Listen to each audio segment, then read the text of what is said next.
Para tentar apresentar esse tema para as pessoas que acompanham outras palavras do resgate, eu pediria para vocês, se fosse possível, porque é um órgão tão desconhecido dos brasileiros, que apresentassem de uma forma sintética o que é esse CARF que não sai nos jornais, que não está nos livros sobre como funciona o Estado brasileiro e que tem um papel tão importante, de verdade, na própria Constituição do Estado brasileiro e da justiça ou da injustiça fiscal brasileira.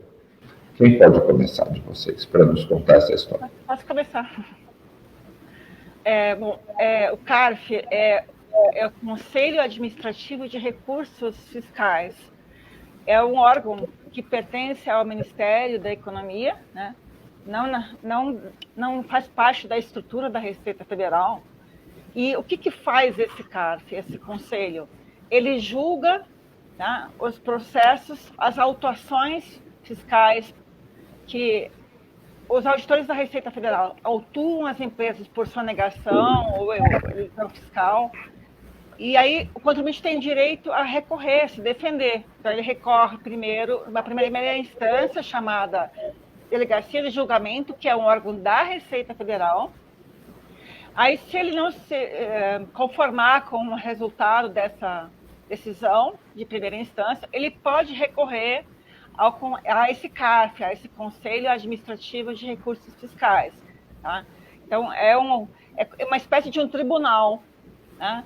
É um tribunal administrativo que julga as autuações fiscais que são feitas pelos auditores fiscais da Receita Federal, tanto na área, todos os impostos internos, imposto de renda, PIS, COFINS, etc. Tal, como também as questões aduaneiras. Então, o contribuinte, ou seja, as empresas que foram autuadas pelo fisco podem recorrer a esse tribunal administrativo, como segunda instância administrativa.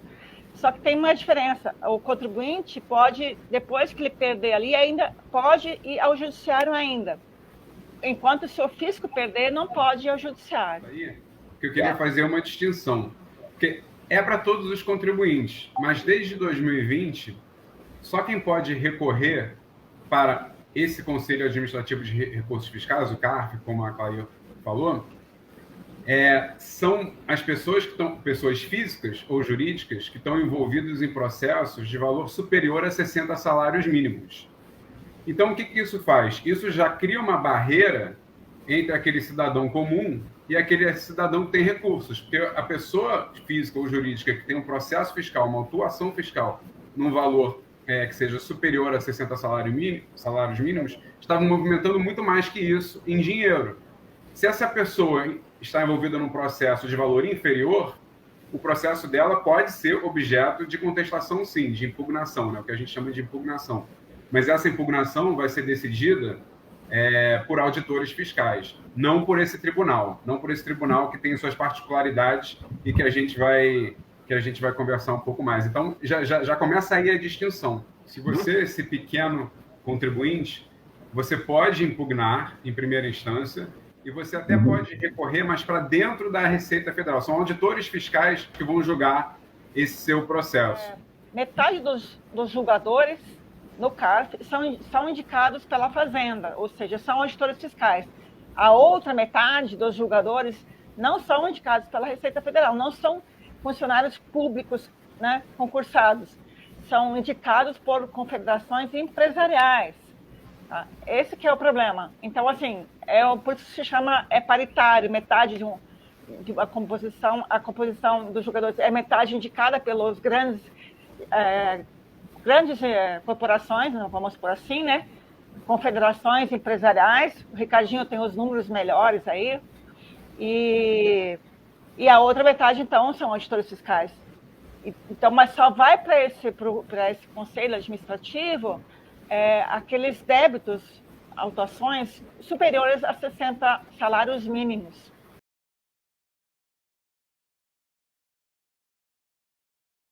Importante esclarecer que o CARF deveria estar dentro da Receita. E nós estamos falando de revisão administrativa. Claro. Em todos os lugares do mundo. O que é? A Receita é a administração fiscal. Ela faz a autuação, ela faz a revisão. Se o contribuinte não gostou da revisão, ele vai para o judiciário. Claro. A diferença no Brasil, e aí adiantando, é que essa etapa dura, em média, 10 anos até o final do CARF.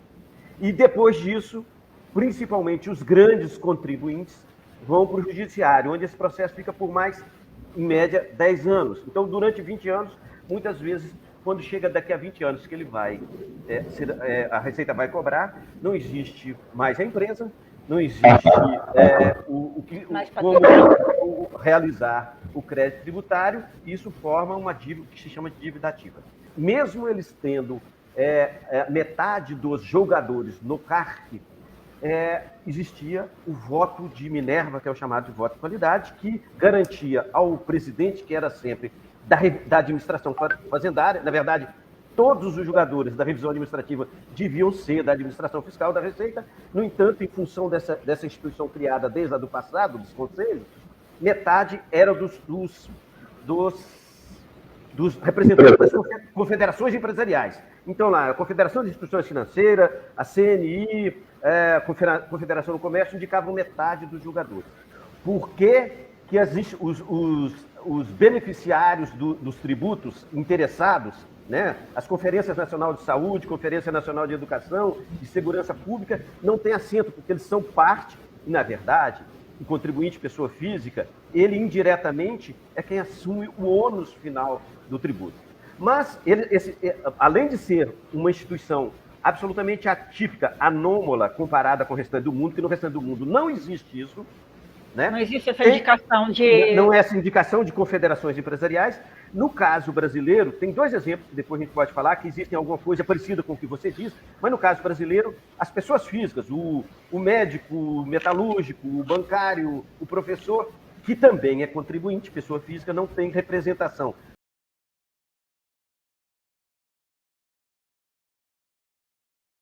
Até 2020, se uma votação terminava empatada, e geralmente, em sua grande maioria, as votações dos grandes grupos econômicos terminavam empatados, o voto de Minerva, o voto de qualidade, era do representante da Fazenda.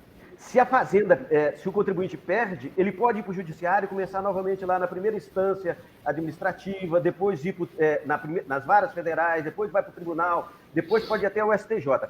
No caso da Fazenda, se ele perde no CARF, a Fazenda, previsto na legislação, não pode recorrer, que é uma outra aberração, porque em outros países existe a possibilidade da Fazenda recorrer porque ela não foi satisfeita. Mas, é uma decisão administrativa, né? É considerada uma decisão administrativa, por isso que o pessoal entende que a administração não pode recorrer ao judiciário.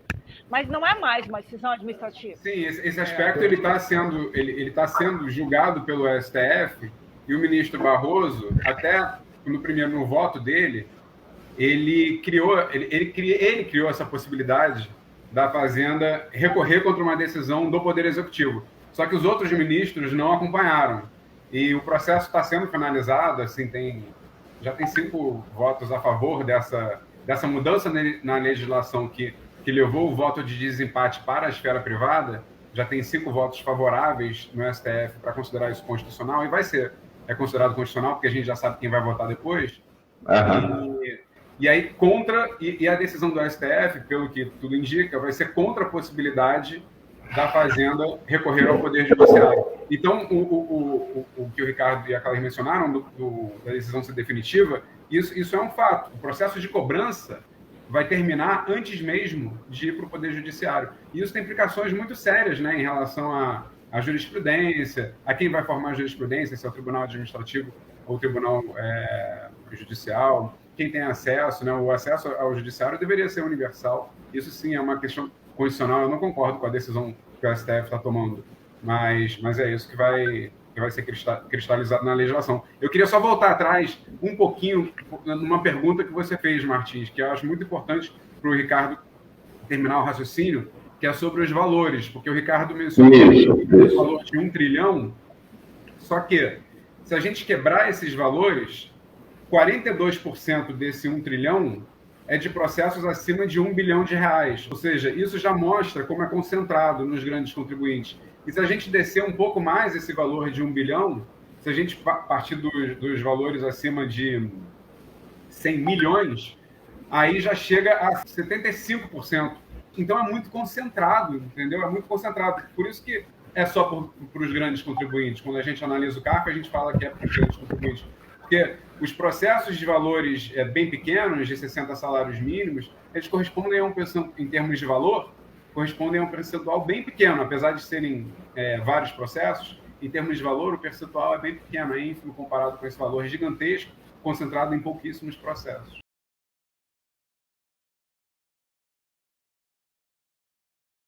O estoque em final de maio de contencioso julgado no CARF é 1,05 trilhão, distribuído em 92 mil processos. 781 bilhões, quer dizer, 74% desse contencioso está concentrado em 1.400 processos, 1.412 processos, que tem valor superior a 100 milhões de reais. A partir desse valor, então, os outros 90 mil processos, se você for analisar os resultados das votações, e inclusive às vezes até da arrecadação, é favorável ao fisco. Agora, quando você pega esses valores acima de 100 milhões, uma parcela, grandes valores acima de 1 bilhão de reais, é ali onde os votos terminavam empatados, e com o voto de Minerva, no mínimo, ia para a justiça. Hoje, os contribuintes, com o fim do voto de qualidade, eles derrubam as grandes autuações aí, nem apreciado pelo judiciário é. É o que a gente, no nosso diagnóstico, feito pelo IJF, que a gente daqui a alguns dias o IJF vai estar disponibilizando oficialmente, inclusive, para você, se você quiser, é o que a gente chama de captura do Estado. O CARF, a iniciativa privada, as grandes corporações empresariais capturam um órgão do Estado através do qual eles obtêm benefícios diretos, quer dizer, o seguinte, aumentam as suas margens de lucro em função de que eles retiram o custo do que boa parte do tributo, aquele que é identificado como sonegação. Complementar uma coisa que, quando a gente fala que o fim do voto de qualidade, o fim do voto de... O que significa isso, né? O voto de qualidade é o voto de desempate. O que aconteceu? Isso foi uma lei de 2020, tá? Que simplesmente disse assim, olha, se der empate, o resultado é a favor do autuado, do sujeito passivo, aquele que sofreu a autuação, e não a favor da sociedade, que seria do fisco. É simples assim, se todos os julgadores indicados pelas empresas votarem a favor da empresa que foi autuada, e todos os parceiros indicados, os julgadores indicados pela Fazenda votarem contra, deu empate. Como é que fica o resultado? O resultado derruba a fiscalização. Não, e eu acho que a gente tem que sempre lembrar que a gente está falando hoje especificamente do CARF, que é o Tribunal da União. Só que isso se repete em 27, né, em 26 estados do Distrito Federal. Então, e centenas de cidades. O valor de 1 trilhão, ele é gigantesco. Mas se a gente pegar todo o valor envolvido no contencioso administrativo e até judicial também, é muito maior. Chega aí a 5 trilhões e tal. Para ter uma ideia, o PIB do ano inteiro de 2021 foi 8,7 trilhões.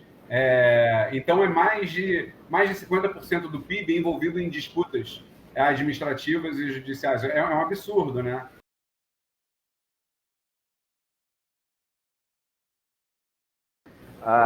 Nós analisamos 56 países que foram... A análise foi feita a partir de um relatório produzido pela OCDE, que fez uma análise de 56 países.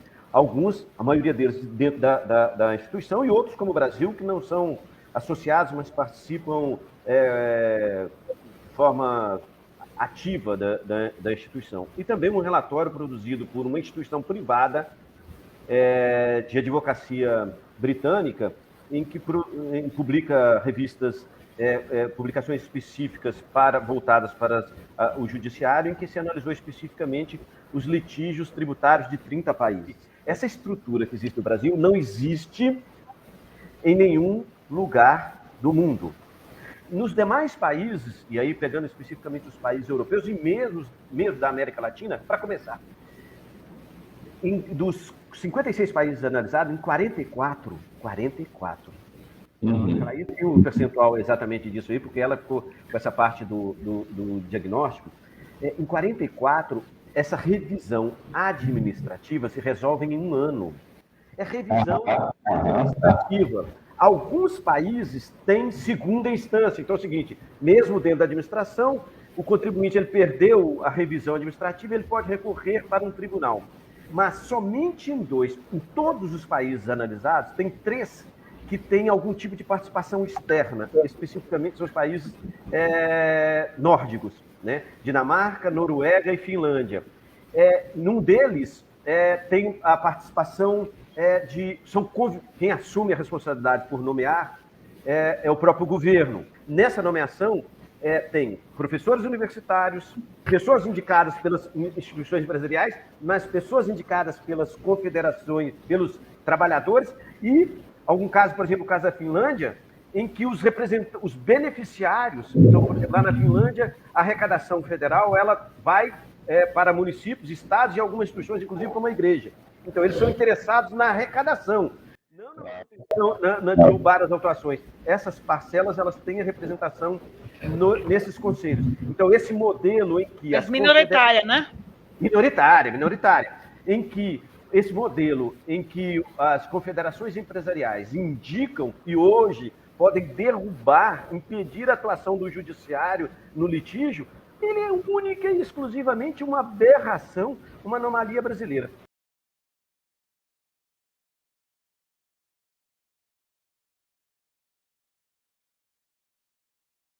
Logo mudou no CARF, aqui o Estado de Santa Catarina já tentou a mudança da legislação. A Assembleia Legislativa, sob pressão do empresariado, já mudou a acabar com o voto de Minerva aqui no Estado de Santa Catarina. Felizmente, o governador do Estado de Santa Catarina que vetou isso, coisa que o Bolsonaro não fez em nível federal. O Estado de São Paulo, eles estão questionando o Minerva, os empresários, claro, para acabar dizendo que ele é inconstitucional. E o Tribunal de Justiça, a parada da votação, estava dando motivo, ganho de causa, a alegação, acabando, dizendo que era inconstitucional a paridade e o voto de qualidade no Tribunal de São Paulo. O que eu quero dizer, e que o Márcio lembrou bem, é que isso vai ser replicado nos estados, nos grandes municípios, porque nos grandes municípios as associações comerciais também forçaram e mudaram esse modelo nos últimos 20 anos.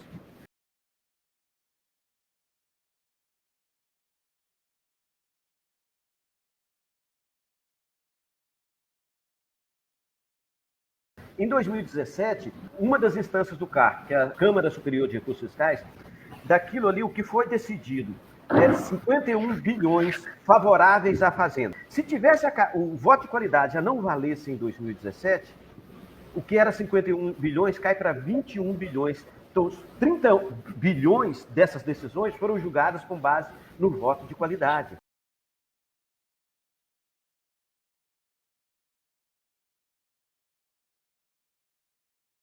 Pega lá o sistema financeiro.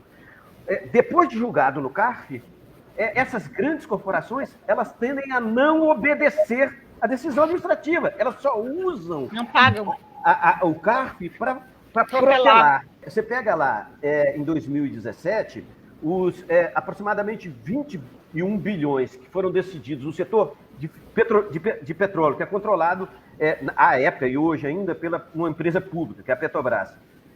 Nesse caso, houve uma realização de equivalente a 17%. Então, é o seguinte, de cada... Agora, de realização é pagar, né? De efetivamente pagar. Agora, você sabe quanto que o sistema financeiro, que teve 22 bilhões julgados contra o sistema financeiro.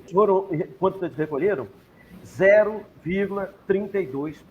Então, aquilo ali era utilizado antes, e agora vai vir uma coisa escandalosa, porque pelo menos eles perdiam parte e iam para o judiciário. Agora, eles vão, além de não recolher, não precisa ir para o judiciário.